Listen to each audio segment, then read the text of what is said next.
लड़ाई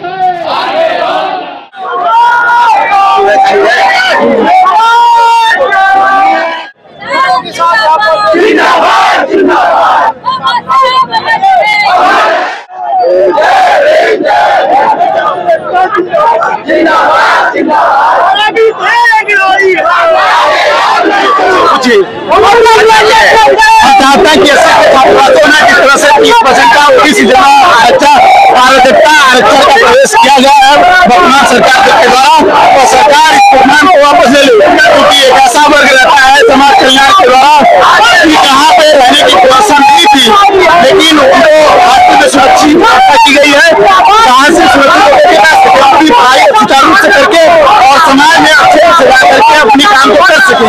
आज हम लोग छोटे तौर पे कर रहे हैं, पूरे मंडल के लोग तो पूरे प्रदेश में प्रदान करने का काम करेंगे और सरकार को बताएंगे कि इस फरमान को जल्दी वापस करे, ये जल्दी में नहीं।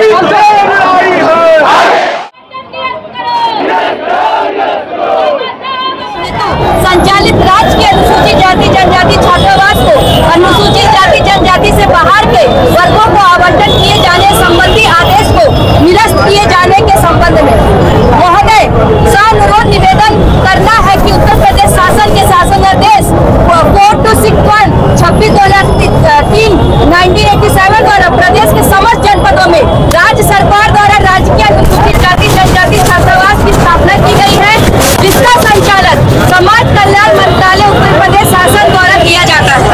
उपयुक्त छात्रावास की स्थापना का मूल उद्देश्य दीनहीन, वंचित, शोषित व उपेक्षित अनुसूचित समाज के विविध पाठ्यक्रमों में अध्ययनरत विद्यार्थियों में शिक्षा के उत्कृष्ट प्रतिमानों से जोड़कर उनमें अंतर्निहित मौलिक गुणों का विकास किया जाना है।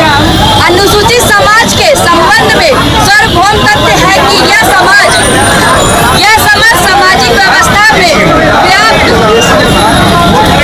भेदभाव, छुआछूत, दास्ता, अस्पृश्यता सदृश व विकृतियों का लंबे समय से शिकार होने के कारण शैक्षिक रूप से दीनहीन एवं अत्यंत पिछड़ा समाज, जो समाज के अविभाज्य वर्ग के सोच विचार, रीति रिवाज, परंपराओं और संस्कारों से विरत पृथक मूल्यों एवं आदर्शों तथा सामाजिक प्रथाओं और परंपराओं को मानने वाला है।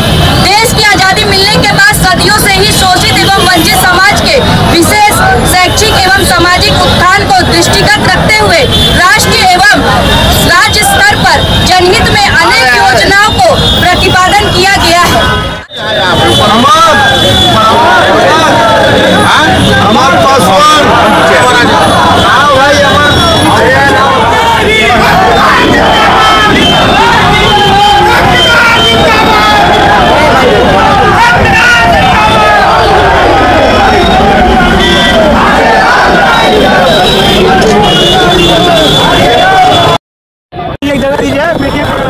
उत्तर प्रदेश का समाज कल्याण विभाग दलित छात्रों के पठन पाठन और उनके अध्ययन को सुविधापूर्ण बनाने के लिए राजकीय अनुसूचित जनजाति छात्रावास का निर्माण कराया था।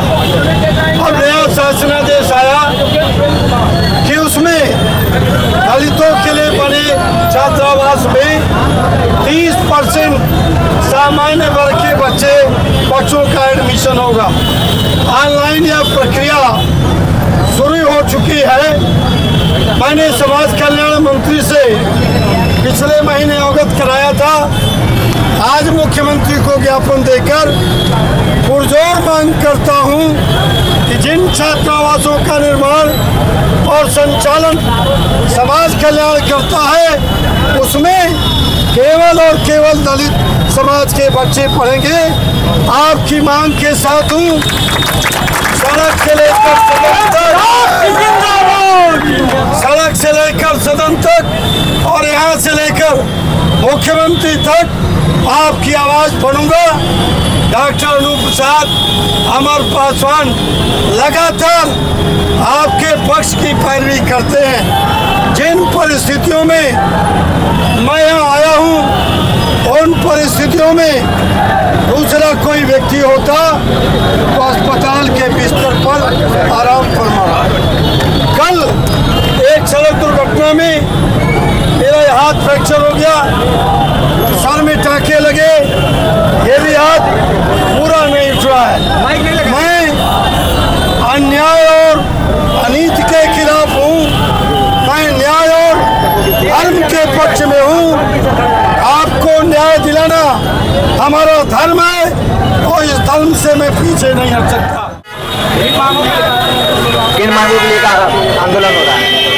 देखिए, आज जो ये आंदोलन हो रहा है वो इस वर्ष SC/ST छात्रावास जो समाज कल्याण द्वारा राज्य सरकार द्वारा चलाया जाता है, उसमें 30% के जनरल और OBC को रखने का निर्देश दिया गया है। हम ये मांग करते हैं कि उस निर्देश को तत्काल रूप से निरस्त किया जाए और जिस तरीके से सुचारू रूप से विगत कई वर्षों से ये छात्रावास SC/ST छात्र नौजवानों के लिए चलता रहा है, सिर्फ और सिर्फ उसमें उन्हीं का आवंटन किया जाए और इस नए आदेश को तत्काल रूप से खारिज किया जाए। लगातार जिस तरीके से ये नया नियम हम लोग नौजवानों पे थोपा जा रहा है, मेरी सरकार से, माननीय मुख्यमंत्री जी से निवेदन है कि पहले से हमारे ऊपर बहुत सारे बेरोजगारी से लेके हर तरीके के हम लोग के ऊपर बोझ है, ये नया बोझ हम पे ना डाला जाए। सरकार समाज कल्याण द्वारा ये जिस तरीके कानून पारित किया गया है, माननीय मुख्यमंत्री जी उस पर तत्काल रूप से उस पर एक्शन ले और इस आदेश को तुरंत निरस्त करें।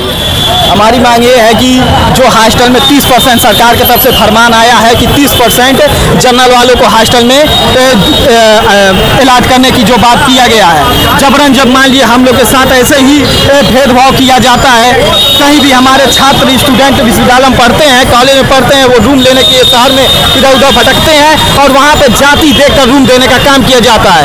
जब इतना उनके साथ भेदभाव है और लोगों के अंदर इतना घृणा है हमारे SC/ST के खिलाफ, जो वो लोग मोछ रखने पर विरोध करते हैं, घोड़ी पर चढ़ने पर विरोध करते हैं, मारने पीटने की बात करते हैं, तो बताइए जो विचारधारा के लोग हैं, ऐसे विचारधारा मनुवाद विचारधारा के लोग कैसे एक साथ हम लोग के साथ हॉस्टल में रह सकते हैं? छात्रावास के आरक्षण को लेकर आंदोलन उग्र होता जा रहा है। आज 18 सितंबर को लालडींगी छात्रावास से लगाए अंबेडकर चौराहा कचहरी तक आंदोलन करते हुए मार्च किया गया है। SC/ST के छात्र उसमें मौजूद थे, छात्रावास के सभी छात्र मौजूद थे और आगे सुनवाई क्या सरकार द्वारा होनी है नहीं होनी है हम आपको बताएंगे। गंभीर रूप से चोटिल होने के बावजूद MLC माननीय देवेंद्र प्रताप सिंह भी यहाँ पे मौजूद थे और उनके मौजूदगी में ज्ञापन सौंपा गया है छात्रों द्वारा और आगे माननीय मुख्यमंत्री जी से क्या मांगे उम्मीद की जाती है। हम आपको इसी क्रम में जुड़े रहिए। देखिए, लगातार जो दलित समाज के ऊपर अन्याय अत्याचार हो ही रहा है, उसके बाद भी जो गरीब बच्चे हमारे दलित समाज के जो बड़ी मेहनत करके ये सपना लेके शहर में आते कि चलो शहर में चलते पढ़ाई लिखाई करेंगे, उनके लिए हॉस्टल का समाज कल्याण व्यवस्था जो बाबा साहब अम्बेडकर ने दिया है, आज इसको हड़पने का काम ये भारतीय जनता पार्टी की सरकार कर रही है, जिसको हम किसी भी कीमत पे होने नहीं देंगे। और जो हमारे दलित समाज के SC/ST समाज का हक अधिकार है, उसके लिए हम अपनी जान भी देनी पड़े, जान की कुर्बानी भी देनी पड़े, दे के रहेंगे। और SC/ST जो हॉस्टल का आवंटन SC/ST बच्चों को होता था, वह पुनः जैसे होता था उसी आधार पे किया जाए, अन्यथा ये सरकार के आखिरी कील साबित होगा ये फैसला। क्या नाम है आपका? मेरा नाम प्रशांत कुमार है, राष्ट्रीय सचिव समाजवादी छात्र सभा के और छात्र नेता हैं गोरखपुर से। धन्यवाद। छात्रावास आंदोलन 30-70 को लेकर इस तरीके की जो भी आंदोलन हो रही है उसको अपडेट करते रहेंगे हम लोग आपको। हमारे साथ जुड़े रहिए। मेरा नाम मयंक टिबड़ेवाल है, कैमरा पर्सन अरुण राय के साथ।